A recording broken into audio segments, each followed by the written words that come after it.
Évidemment qu'on attend beaucoup de monde. Sur la première édition, on avait été agréablement surpris de voir les gens qui avaient vraiment fait le switch entre les hommes et les femmes et qui avaient vraiment compris que c'était un Tour de France et pas qu'un Tour de France hommes et un Tour de France femmes. On est dans le prolongement, c'est la 4e semaine du Tour de France et évidemment qu'on les attend très nombreux au départ pour encourager les championnes.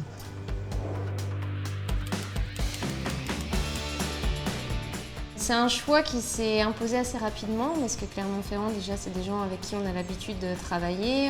Ça devient vraiment une ville de référence pour le cyclisme. Et surtout, ça nous permettait dès le premier week-end de partir dans un massif montagneux et du coup d'aller faire un parcours assez vallonné et d'avoir un chouette spectacle. Non, pas du tout pour cette première étape. Donc on partira de Clermont, on arrive à Clermont, 124 km et on a été un peu mesquin quand même parce qu'on a placé toutes les difficultés dans les derniers kilomètres. Il y aura la côte de Durtol qui sera à moins de 10 km de l'arrivée. Donc la côte de Durtol, c'est 1 km 700 à plus de 7% de moyenne.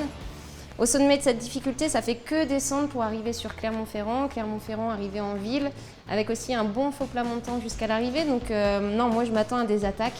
Peut-être même voir déjà les favorites placer des attaques. Donc match entre sprinteuses qui passent bien les bosses, puncheuses et leader du classement général.